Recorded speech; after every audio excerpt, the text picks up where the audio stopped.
All right, so here we are back in our vector program, and I wanted to point out some of the limitations this program has. So let me maximize my screen here a little bit. So what we have is the different layers which are created by all these different paths and by the shapes we created. I went ahead and locked them all, even the ones that aren't showing, right? This is a practice that's true in Illustrator too. It's good to lock your layers and your paths, even if you don't choose to show them, right? And then I'll show you how we can use those same tools to create something that isn't symmetrical. Like this one is pretty much perfectly symmetrical, but this one is not, right? But some limitations we had within this program, if we actually look at the sketch, my sketch had the water line here as an open outline shape like the ribs. But you'll notice I can't do that within this program, at least the way I've made it, because, let me unlock it.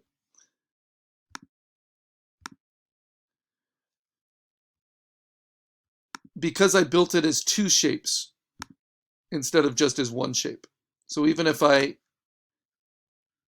make the border, let's see.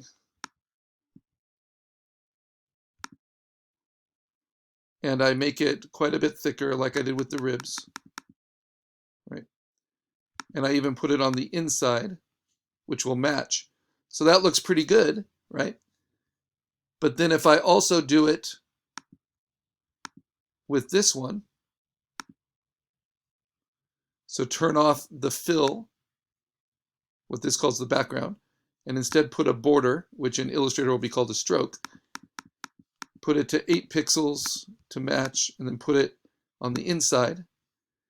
The problem is I get this big black chunk in the middle. And I get that because it's two contained paths that were pushed together in order to ensure symmetry.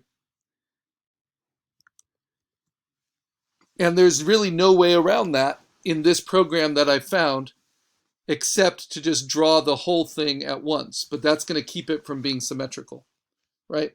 So instead, I just elected, and this is kind of the digital problem solving, right? I just elected to fill them and not have a stroke around them, not have a border. And that way, there is a limit to how many times you can go backwards, it looks like. But that way, they're nice and clean, and it looks like one solid shape. So an advantage of Illustrator is that we can fix some of those issues. We can actually combine shapes together using something called the Pathfinder Tool, which I haven't found an equivalent for here. Okay, another limitation was that when we made the fish's head, and you'll see why all of this is relevant, but when we made the fish's head, so to find which layer it is,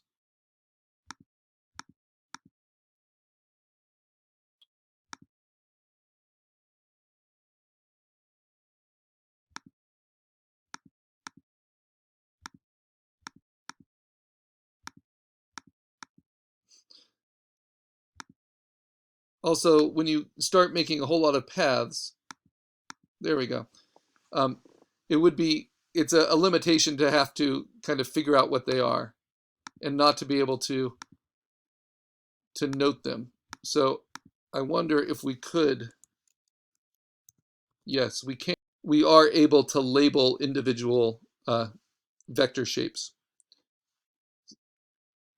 But in Illustrator, it will give us a little visual of it as well. So I wanted to point this out, that we have the head shape, but then the head shape is actually one solid shape. And then we just put a white shape on top of it to give us the X, right? So that's only a problem in that if I use that as a logo, I had to rasterize it first and cut that shape out in order to make it work with the drop shadow. Because you want it to, ideally, you want your black logo to just print with one ink and not need, white shapes on top of black shapes. So, but I think we did a good job for what it is. So I'm going to lock all of those so I can't mess with them. That's the best I could do within this program at this time with my current skills without having to fully draw this out and try to keep it symmetrical. So now what?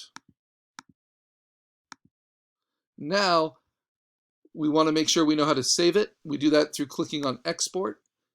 And the most important way to save it is as a vector file, which is an SVG, right? So you want to make sure it's an SVG, nothing else. And then download. And it will go to your downloads folder. It will be untitled.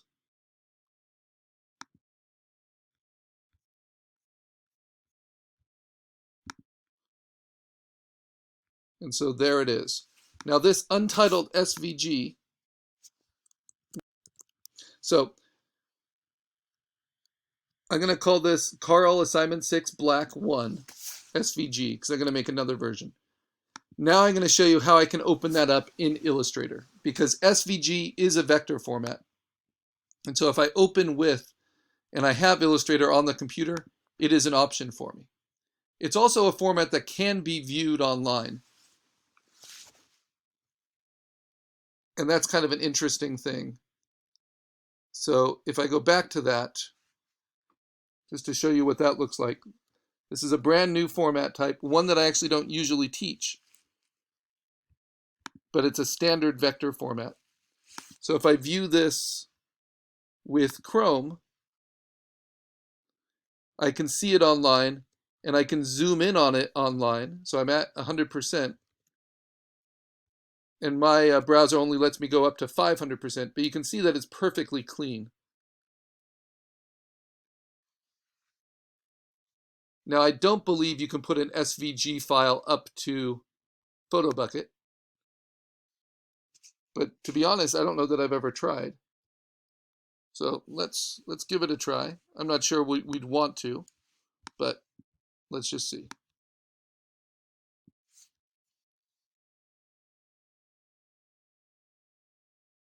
Nope. Yeah, it's limited to raster files. So that's why we can't just stay only within vector formats. We have to learn to rasterize them at some point and make them print ready. And there's nothing wrong with that. Okay, so I opened it up in Illustrator, and this looks a lot like the vector program with some important differences. There are a lot more tools, right? And the layers look a little different. So I want to focus on the things that are similar, the tools and the layers. The rest I can close. Come on.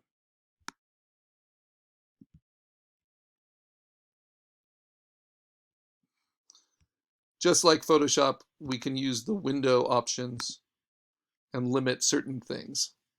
So we want to see layers. I don't need to see artboards. That's like pages in the vector program. Yeah, and then I want everything else. Okay, so what's interesting here are layers in Illustrator are things that we create, just like we create layers in Photoshop. But within each layer, automatically generated are all the different paths, right? So I can find, but what's nice is they come with a little visual, and I can name them as well. And I can even give them colors. Actually, no, I can't give them colors. Never mind. But I can name them. So if I name it here, I can call this the head. And I can select it just by clicking next to it here. Now, everything within this layer is going to use blue as its indicating color. Doesn't mean there's any blue in the image. It just means that all of the anchors and paths will show up as blue. but the next layer will use a different color. So to show you this, I am going to copy this. There's a lot of this in Illustrator. So copy, Command C, right? And then I'm going to make a new layer, just like I would in Photoshop with a little post-it icon. And then I'm going to lock the whole first layer, right? And then I'm going to say paste, but instead of just paste, I'm going to do paste in place. The shortcut for that is Shift Command V, but I just usually go up to Edit and paste in place. So what that did is it made a duplicate of just that path onto a new organizing layer. And you see that this is in red. Okay, then I'm going to lock that, turn it off. Go back to my original layer groups, and then I want to find that X. Now the only problem with vector shapes that are white is that they won't show up in the visualization, right? Because white on white just looks like a white square. But I select it, and now I'm going to copy that. And then I'm going to move that up, lock this, unlock this, and say Edit, Paste in Place. So now I have two layers, or two paths, a black path and a white path, into a new layer, right? And this is what's great about Illustrator, is I can cut one shape out of the other shape using a tool that I find is just amazing, and it's called the Pathfinder Tool. So if you want to learn how to use Illustrator, if you have it on your computer, you want to learn more about it, Pathfinder Tool is definitely something you want to be aware of, even though there's nothing like it that I have found in the free vector program. Okay, so here we have the Pathfinder tool. I'm going to go ahead and pull it out so you can see it clearly. Okay, so the Pathfinder tool allows you to take multiple paths, right? And you can select multiples by holding down Shift, just like you could in the vector program. But it allows you to do things like combine them. So if I combined both of those paths, it just takes what's overlapped and puts them all together like it's cut out of one piece of paper. And so it just made it one white shape. So let me undo that. I can separate them, which means they are compounded. And so now I have a compound layer, which means that it is cut out, right? So now you can see there's an open space within the same group. Okay.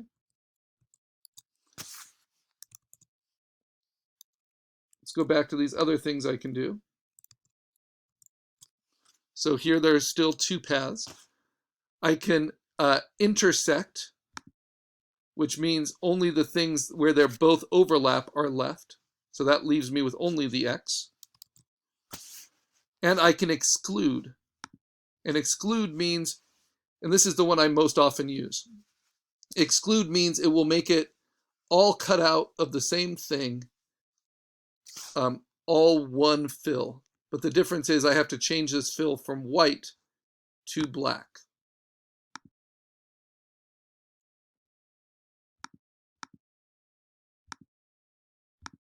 All right, so now I have one shape. And so you can see the different ways I could compound that with that simple example. But now it's actually a piece of paper that's cut out with the X cut out as well.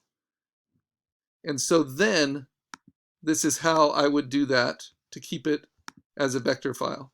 I would turn off, just using the eyeball, the head and X in my layer underneath, and I would turn on the head and X from my layer above. And now it's all cut out of just black shapes. Then the other problem I had with the vector program is I couldn't merge these two. So let me lock my red layer now. The head is finished. And in the next video, I'll show you how I can use Pathfinder to merge this together and change it to an outline.